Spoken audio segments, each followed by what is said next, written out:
You're tuning into Black and White Sports on YouTube. The no-holds-barred truth on sports. The main event starts now.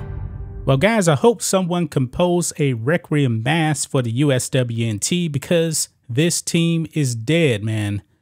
Their World Cup performance was atrocious. The worst ever in the history of the USWNT. Now, guys, there's a rumor out there that their coach Vlaco, yeah, he's probably going to get fired. He will not be the guy for the next World Cup. And these woke players, they have all to do with that, guys. Megan Rapinoe goes out there, starts kneeling for the national anthem right around 2017 or so, but the team was still winning. But however, since the team actually got even more woke, their performance has declined at major event after major event. Even with the 2020, which actually happened in 2021, Tokyo Olympics, they only finished with a bronze. They were more remembered for actually kneeling for the national anthem in every single match. And their lasting legacy here for the 2023 World Cup was their disinterest in the national anthem. Players just completely disengaged and not being pro-American. And therefore, guys, the American people said, nah, we don't care about this team. We're going to cheer on Sweden. Now, guys, this team only scored 4 goals in 4 games, and 3 of them actually came in one game. They should have actually won by more goals. They beat Vietnam 3-0, and then they had a 1-1 tie, 0-0 tie, and a 0-0 tie in the match against Sweden, but they lost on penalty kicks, and you can actually thank Megan Rapinoe for shanking a penalty kick here. Well, guys, one of the talking points of this World Cup was the media was out there saying, man, there is record ratings here for the U.S. women at the World Cup. I actually talked about this. This is on July 27th here. U.S. women Fox Sports draw big ratings at World Cup. I mean, it's astonishing, guys. Now, there was a caveat here because they wanted to paint this as like a record rating. It said that they averaged 6.43 million viewers on Fox, making it the most watched contest in the group stages of any Women's World Cup in the U.S. But the caveat is they actually started calculating out-of-home viewing here.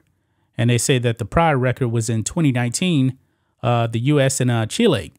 Now, the U.S. did actually win in 2019. So I guess the ratings are up there pretty good here. Yeah. But it says the U.S. women's first game this year ranks 3rd with 5.26 million viewers. Now, the thing is, since they underperformed, guys, they lost the primetime spots. And also a lot of Americans saw how un-American this team was, and they decided not to watch.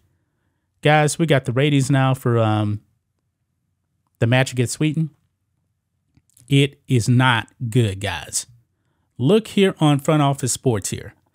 Fox audience drops 21% for USWNT's World Cup exit. What does it say here? The average was 6.43 million right there. Well, you're going to be in for a shocker here because the USWNT got nowhere near that whatsoever. Let's read this, guys. It says these TV numbers will only rub salt into Fox Sports' 2023 FIFA Women's World Cup wounds. Fox's coverage of the USWNT's round of 16 loss to Sweden averaged 2.52 million viewers on Sunday morning. Now check this out. That's down 21% from the 3.196 million average for FS1's telecast of the USWNT's round of 16 victory over Spain in 2019. They're down 21% from 2019. Now, 2019 team was good. This team, not good. And also even more un-American at that. This could not happen to a greater team, man. They deserve this. All this praising, man. Record ratings, record ratings. Yeah, they go out there, they stink up the joint, un-American.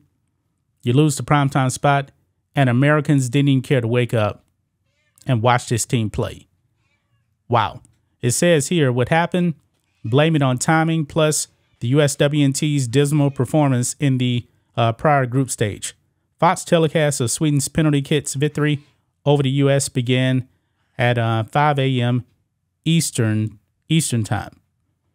Sure, plenty of people set their alarm clocks early on the East Coast or rose in the middle of the night on the West Coast to watch the match, but not enough, especially compared to the match window for the comparable match 4 years ago from France, which began at 11:39 a.m. Eastern time.